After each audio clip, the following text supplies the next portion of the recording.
only place for everything Vikings. 6, 1, 2, Vikings. Welcome back to 612 Vikings. I am Dustin alongside Drew, and we are here on this fine Saturday morning or afternoon by the time you guys watch this. We got some interesting Vikings news. We got the schedule released a couple days ago. We finally get to talk about it today, and some others Viking news that we got to catch up on, get our thoughts on that as well. But Drew, how are we doing today? How's our weekend starting off? It's off to a good start right now. I know it's still kind of early in the weekend, which is all I like to hear. It's not too late in the weekend. Rather have early than late. But I think with the schedule, there's some things that favorable and maybe some things that might be a little bit more of a challenge. But we'll go over it in a bit and break that down for you. Yeah, for sure. So let's get right into this. I know we're a couple days late, but just to kind of get our opinion on this schedule release as well here too. So I think the biggest one here right now is week 1, September 13th, opening up US Bank Stadium, the home opener, season opener versus the Green Bay Packers at 3:25 p.m. I don't think it's quite America's game of the week, but it will be on CBS. So Drew, what's your thoughts on week 1 against the Green Bay Packers? I think this is best case scenario for them. I think part of me kind of wishes this is the one that was in Lambeau week 1. For the fact that there won't be no Micah Parsons, potentially no Tucker Kraft, and if it is Tucker Kraft playing, he may not be 100%, just because he's coming off an ACL tear as well. A line for them is still trying to figure things out. Rasheed Walker's left, Elton Jenkins is gone, so a lot of question marks with Green Bay's roster to open up the season. So, but it is at home, and last time the Vikings played the Packers at home, Justin Jefferson outgained their entire offense in one half. So, historically speaking, it's been pretty well for them, and they've hosted Green Bay week 1. So hopefully they continue that trend going into the O'Connell era. And I believe that was his first game too, if I'm not mistaken, right? Yep, Yeah. 2022. Yeah, great game. Yeah. I'll kind of go in force here just up until the bye here too. So our next game, week 2, at Chicago Bears at noon, at Tampa Bay Buccaneers at 3:05. Now, just a preface here for you guys. There's a lot of 3:25, 3:00 games, a couple primetime games in here too. But versus Miami Dolphins week 4, and then at New Orleans Saints at noon in week 5. So, I feel like it's kind of early to be going to Tampa, especially for Minnesotans. They were kind of hoping that this would be later in the year, kind of November, December time. But I'll probably be down there for the Tampa Bay Buccaneers game. And then Miami Dolphins, I feel like that's pretty much a given bye week at this point. And then the New Orleans Saints, I feel like could be a scrappy matchup. I mean, the Saints aren't good by any means, but their defense is sneaky good. We'll see how they kind of play this early into the season too. Yeah, and I think this could be a really big launching point too, because you get 2 divisional games to start the year off, and Vikings have stayed fairly healthy, finishing the season off strong, so they've got a lot of momentum going in. So I think this is really big too. And again, Soldier Field picking that up week 2. It's basically the Vikings' second home because they haven't lost there in nearly a decade. So, had the oh-so close moment last year, but they pulled that out last minute. So I think with them picking up, your second home in week 2, I think is kind of a big one for them. I know we brought up Tampa, and Tampa's been kind of this weird team where this was a team I felt like in years past where we would kind of get those, I don't want to say easy wins, but just you kind of overlook them and you're just like, oh yeah, it's the Bucs, yeah, and you'll just go and you'll beat them and you walk home. But the last 2 times they've lost them, and one was against Tom Brady. That was the whole I think it was Jeff Gladney, the phantom PI call that kind of saved Brady in that. And then the game, a lot of people thought the Vikings were going to win week 1, lost with Baker Mayfield, and that was kind of the start of his resurgence in Tampa Bay. And so you just look at that, and now this time they're going to Tampa, so it'll be a little bit warmer weather there, so we'll see how that affects them. But I think that'll be good for Kyler, considering he likes to play in the warmer weathers. And then you even pick up Miami at home in week 4, so good thing you're not on the road here picking up that early against Miami like that was a couple years ago in 2022.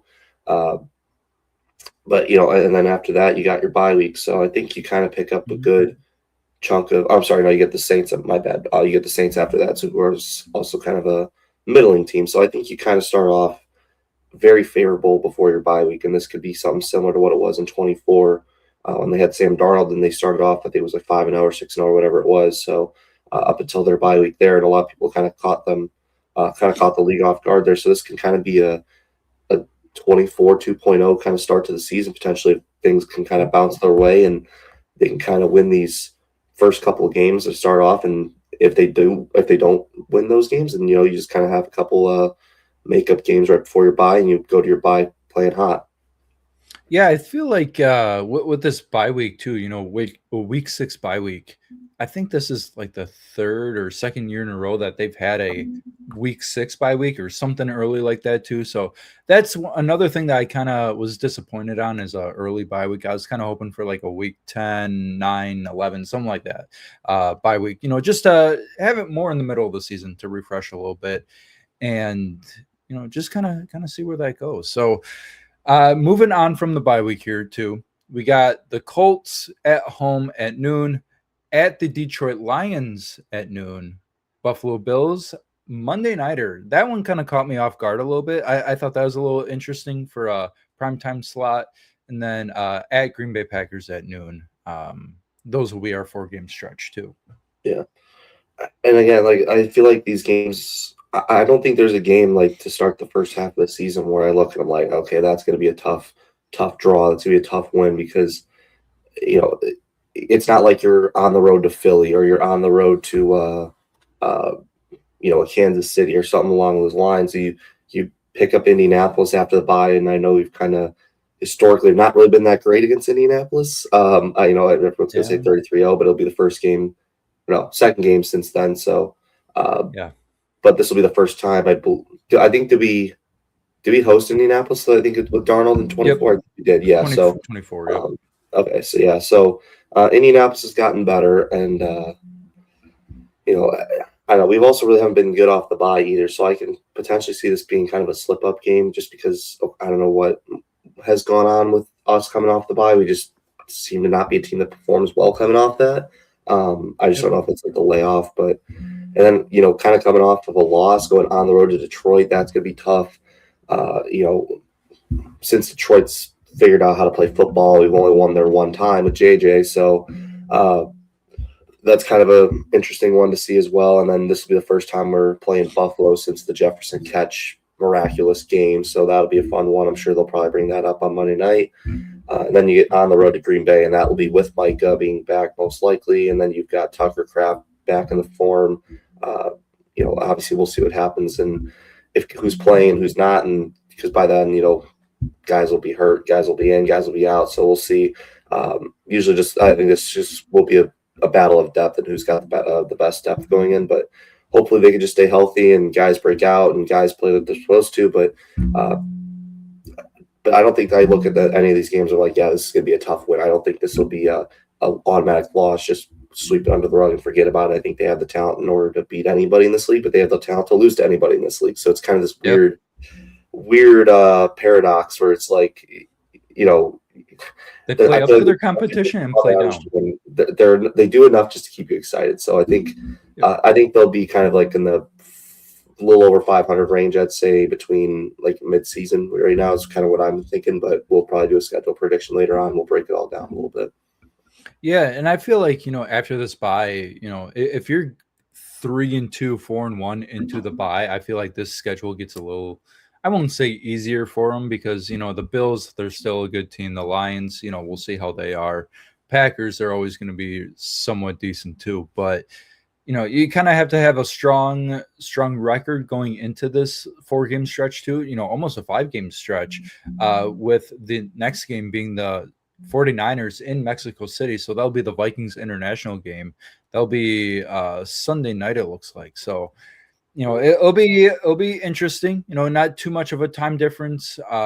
Especially, I think I saw that the trip to Mexico City is no different than the trip to Santa Clara, where the 49ers play, in terms of distance and, time, not time zone, but total travel time, whatever goes across there. So that won't be a factor, but I guess what will be a factor in Mexico City is the altitude. So it's a little higher than Denver. I don't know by how much. I think it's by a couple thousand feet. So, that will be a factor. The playing surface will also be a factor. We know that Crossies in England they call it a pitch. So, it'll be different. It'll be different for the Mexico City game. The Vikings have never played there. They've only played, across the pond. So, we got that game. We got at home against the Atlanta Falcons, at home against the Panthers, and then the final one for the 4-game stretch is at New England, which is,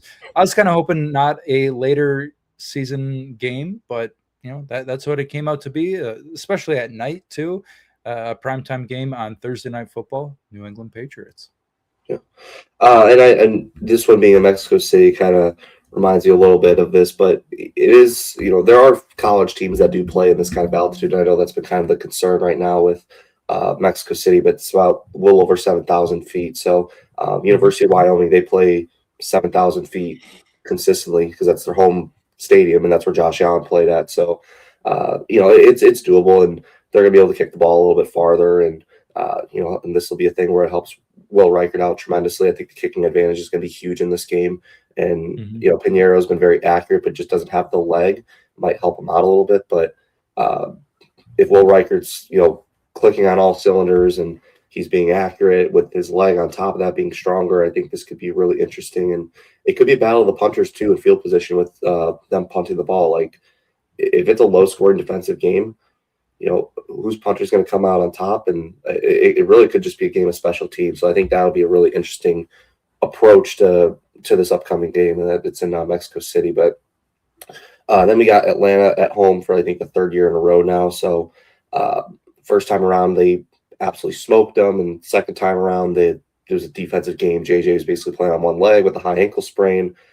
Basically, just didn't really have the depth. So everyone's like, oh, why don't we play Max Brosmer? And we kind of got that answer pretty quickly. So it seemed like that JJ with one leg was better than playing Max Brosmer, but but I digress a little bit. But yeah, so this will be their third matchup at US Bank Stadium since then, and then they got Carolina. So two out of the next three, and those would be home games there. So you got back-to-back home games, then you're on the road to New England. I think this will be a little bit of a tough one, just going to Foxborough and coming off the Super Bowl champion. But New England could potentially be that team that regresses because, historically speaking, teams that have been to the Super Bowl and they lose, they don't have great seasons following the next year. And I think also given this whole cloud that's been going around, this Mike Vrabel thing, and could it be a distraction? Does it take away from anything? And, I know people have been saying A.J. Brown in New England, but A.J. Brown's officially not a Patriot yet. So right now, I'm judging it on the roster today. They don't really have a good wide receiving core. It's not like they have a Stephon Diggs laying around. Like Booty's okay. Douglas is okay, but they just don't have that game changer that Drake May can throw to. And you might have to rely a little bit more on the running game, a little bit more old school. I know Travion Henderson year 2 could be kind of interesting with, Ramondre Stevenson kind of in the mix there. So I think this will be kind of a good matchup, especially on the short week coming off of a Carolina game who's put a lot of money on their defensive side of the ball. Yeah, for sure. Like I alliterated before, that New England game is going to be tough. A night primetime game in New England, December 10th. That it'll be tough. It'll be tough either way. And then you gotta sneak out those wins against Atlanta and the Panthers and possibly the 49ers too, if you want to set yourself up for that New England game. But it's a game of chess, not checkers. So we'll see how the year lays out and how that goes. So next we got our final 4-game stretch here. We got Sunday against the Detroit Lions. Sunday night football again. We got 2 Sunday night games this year. So one against the not the Buffalo Bills, the 49ers, and then the Detroit Lions. And then next week 16, we don't know a time and date yet. Washington Commanders, we played them late last year as well, so another late game. And then going to New York to play the New York Jets. They might be out of playoff contention at that point, so it might be another, I'll put in quotes, free win, for the new year, January 3rd. and then a TBD game again against the Chicago Bears to end the season. So you got to finish strong those final 4 games. And, it's not like it's a gauntlet, in my eyes. I think they're all probably go 4 for 4 in those games, depending on how the schedule shakes out. But, if the Vikings want to make the playoffs this year, those final 4 games, they're not necessarily, like I said, pushover games, but you got to win those. Yeah, I think I think the biggest thing for Minnesota, I know a lot of people are going to say, well, the quarterback's the biggest question mark, but like let's be for real, like Kyler Murray, I don't think is much of a question mark. You kind of know what he's going to get for you. I mean, unless he just has a Sam Darnold, Baker Mayfield, there's always one guy that has that resurgence. Could the Vikings strike twice again? Because it's happened every year since Geno Smith. You had the Geno Smith, and you had the Bakers, and you had the Darnolds, and then the Daniel Jones. And now it's who's that going to be? I mean, we're looking at 5-6 years in a row of this QB resurgency going into the league. So could it be Kyler Murray? I mean, I think just the big thing with him is he just has to stay on the field. So if he can stay on the field, then he's just going to do his thing, and that's good enough. I mean, if he throws 20 touchdowns, 10 picks, but can run in like 8, I think that's good enough to win ball games for him. So, but I think the bigger question isn't going to be necessarily that. I think it's going to be how the Vikings' new front seven is going to look, and if this front seven with Caleb Banks and Golday and if Ivan Pace can kind of return to his old form from a couple of years ago, where he was just an elite run stuffing linebacker, this team could be really, really good, even better defensively from last year. So I think that's 1, 2. And then, Dallas Turner being the full year starter, we kind of got a glimpse of what that could be like last year. And basically on pace for a double-digit sack season, just was kind of in that weird, I'm starting, and then Grenard got hurt, and then Brandon Kingle got hurt. So he played a lot, but didn't really play a lot. So I would say had he played all 17 games, you're probably looking at a double-digit sack season, maybe like 10 or 11. But, so I think you just look at that, and this is the biggest question mark. But then you get Detroit, and hopefully you could split. I know those games have always been really competitive the last few years. Washington, I think, is going to be interesting too, because Terry McLaurin's another year older. He's 30 years old now, or 31, somewhere around that line. I mean, and you got Antonio Williams, who he's going to get a lot of looks, so we'll see what he does. I mean, he could be a guy that hits. He might be a guy that flops. Krosky Merritt, and then they've got, I think they added one more running back. I can't recall it, but then they got Sonny Styles, who can kind of run all over the field there. But I mean, if Jaden Daniels can kind of return to his rookie year form, I mean, that can be a team that bounces back too. And then, like you said, the Jets, I don't, never overlook an opponent, but that should be a game they win on the road. Jets they haven't got what I think there was a thing they didn't get in a single interception last year, right? Or something crazy. Yeah.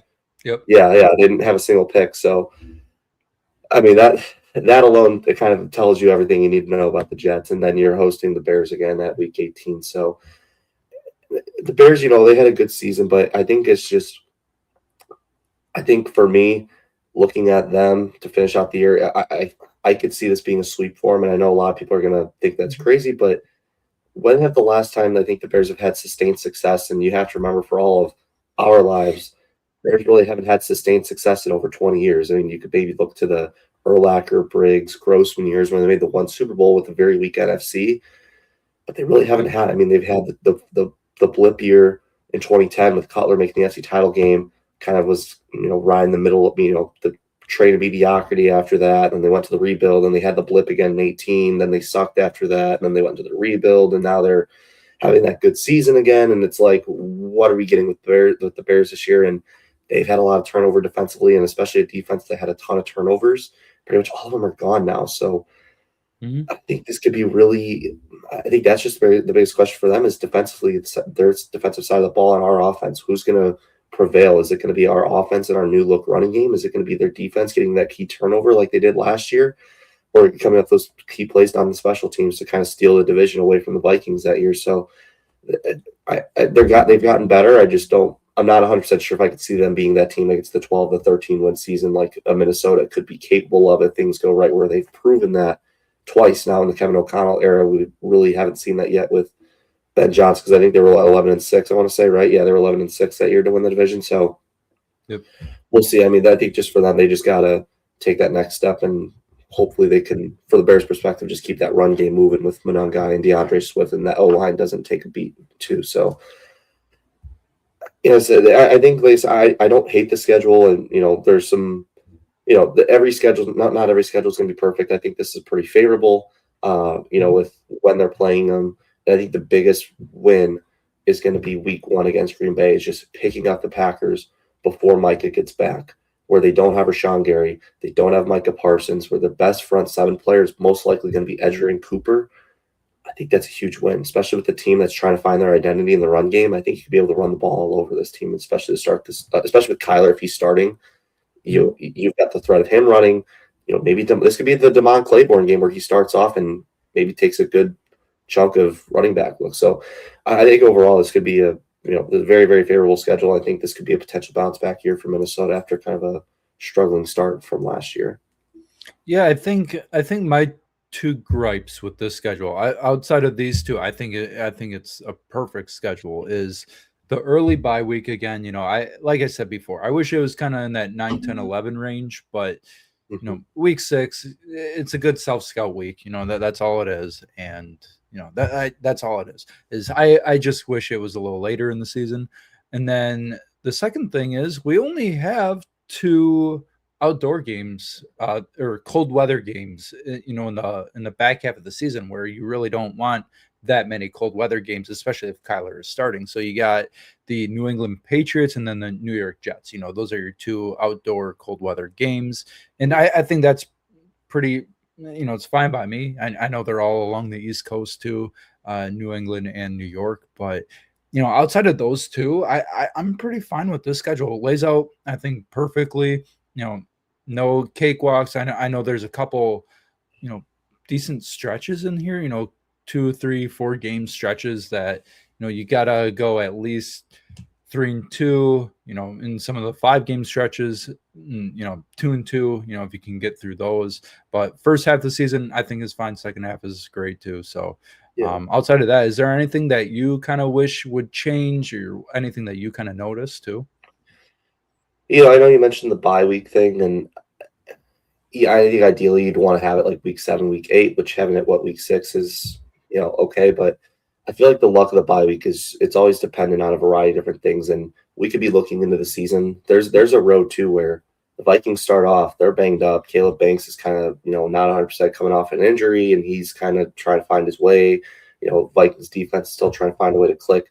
That early bye can come up really clutch to kind of take a step back, get guys healthy again, go back to the drawing board, and then really take it off, get off the ground running there after the bye, especially off of a really tough stretch there after the bye. So, there's that could, on the optimistic side of things, just kind of on the other side of the coin, it may not always be the worst thing, but I think it's all just timing with the bye, and we don't really know what it's going to be like. I think, we're hoping that's not the case. I think best case is you start off 5-0, you're going off the bye, and then, you go into it on a high note and, just get guys rested and recovered, and playing an Indianapolis and Detroit team kind of coming off the bye too. So I think that could be an interesting one too, is playing Detroit on the road coming off the bye, with the bye being 2 weeks prior. That can actually be a huge help for them, and especially in a tough game like that. So, and I think this is one as well I'm going to take a look at too, is up before the bye. You look at Green Bay's interior, it's got some question marks. The Bears interior has a lot of question marks outside of Joe Thuney right now. The Tampa Bay Bucks, they're not, they don't really have any like household names outside of Tristan Wirfs there.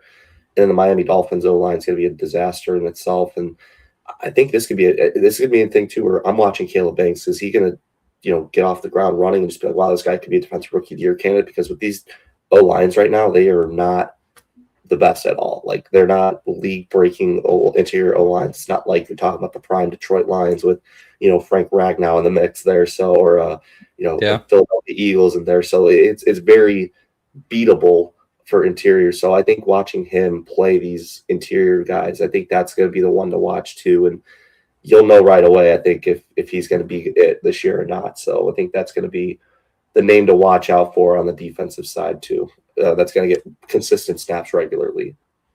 Yeah, and then one last thing before we hop off here too is like there's some nice stretches in here too, where we have 2 home games back to back and then 2 away games back to back, and I feel like that really helps too, because there's no period of time where the Vikings are on like a 2-game away stretch and then a bye week. They're not home for like 3 to 4 weeks in a row.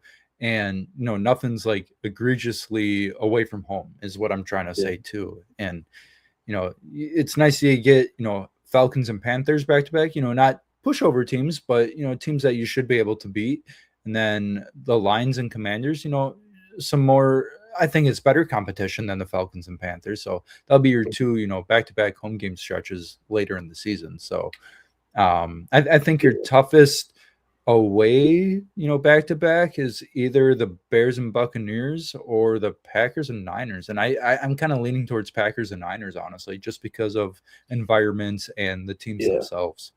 And that's the one I was kind of looking at too, is that's the only back-to-backs I noticed were those two. Is the thing is, like, if we do have a back-to-back road game, it's like one close, one far. So it's not like, hey, we got to go to San Francisco and then we got to go to New York the next week. It's like from, tail end of the country. So I think that's the biggest win right there too. And, even the Bears one, it's like, okay, well, that's an hour and a half flight. You drop in, it's not that big of a deal. And, I've taken this flight plenty of times. So it's not a lot of jet lag coming off that flight. So, and I think the biggest one, that long one is just going to be the Tampa one, because that's probably about 3 hours, I'd say, give or take. So, so that's going to be probably the long one there. But, but you're going to be in a very humid, very damp Florida. So, and luckily, a lot of the guys that we have are, South Coast players, or they've played in the South Coast. So, or the southern portion of the country, like ACC, SEC, Big 12. So, we got a couple Big 10 guys, but, obviously if JJ's the player, the quarterback, that changes things a little bit. But, like Caleb Banks, he's from Michigan. So, but he played at Florida, and, Golday has been, he's in the Big 12. So he's not, any stranger to warm environments. And, Byron Murphy played in Arizona for a while. And, same thing with Kyler, who's, from Texas and played a little bit of Oklahoma. It can get a little cold there, but not like ridiculously cold there compared to like the Minnesota area. And then played at Arizona for a while. So I think just a lot of their big name stars are usually used to playing in the warmer weather. And, and just kind of looking back from a few years ago when we played Miami, it's like, oh, well, Miami, you got to play in like 120-degree heat index, and they were perfectly fine. They came out with the win against the competitive Miami team at the time. So, I think I'm not too worried about that heat down there, but it's something to kind of look at. It's like we got one close road game and then one far road game, and I think that's the biggest win for them. For sure. And I think, this upcoming week we'll kind of break down, different scenarios for the Vikings for the schedule, quarterback matchups, defensive matchups, who has the toughest defense, everything like that. We can break this down and kind of stretch this until, training camp, and we'll have other topics too to kind of talk about. But so other than that, we kind of missed the Juwan Jennings news. We'll kind of end this episode with that too. I think that was, a signing that I won't say was unexpected, because he was here in the building for 2 days and then left without a contract. So I think that part was kind of unexpected. Like, oh, maybe he won't sign here. He wants wide receiver 2 money, and ended up not getting wide receiver 2 money. So I'm happy with Juwan Jennings. Obviously, like every other Vikings fan should be. Pretty low money. I think $8 million with $13 million with guarantees or signing bonus, something like that. So a pretty fair contract, if you ask me. And I think he'll benefit this team a lot. Yeah, for sure. I think the most underrated part of it isn't going to be necessarily the receiving aspect of it. I mean, he's a receiving threat. No, everyone knows that, but it's going to be the run blocking, and the zone run blocking is the key here. You got Damon Claiborne, who's going to get a lot of toss. He loves running to the outside, and I think Juwan Jennings being there is going to help him out. Aaron Jones is a toss stretch merchant, and he's been that his whole career. Jordan Mason will probably be the most interesting one, but he's not that bad off the stretch too, and probably the worst out of the three, but he's more of like your big bowling ball, but he can absolutely do it nonetheless. I mean, that's what his bread and butter was at San Francisco. He's done it this year, but I think he's more like the true all-around back. But I think with the other two, they're the ones that are really going to benefit off this more than anything else. So I think it's a huge win, especially for getting him at below market rate when he was asking for $17 million in San Francisco, or that was the original offer. He asked for $20 million, and they just couldn't come to terms. And now he's taking from going from $20 million to $8 million base. That's a $12 million drop to come for 1 year on a prove it deal. So I think the Vikings are the biggest winner out of this, and I think a lot of Niner fans are kicking themselves after this. And no disrespect. I just think it's I think they would have been like, well, All the why couldn't you pay disrespect. that? And I think that's what it is. It's just more like, oh, why can we pay that? That sort of thing. So I don't think it's any disrespect whatsoever. But Yeah, yeah, for sure. I think, So yeah, it helps them out big time. 100%. So I can't wait to watch Juwan Jennings this season. The run blocking, the pass catching, all the touchdowns he will catch as well. So with that said, we will end this episode off here today. Make sure you guys leave a comment on what you guys want us to talk about next. What you guys think about the Viking schedule, what you like, don't like, Juwan Jennings news as well. Do you love it, hate it? You shouldn't hate it, but we got some weird guys out there. So other than that, we will see you guys in the next episode. Go Vikes.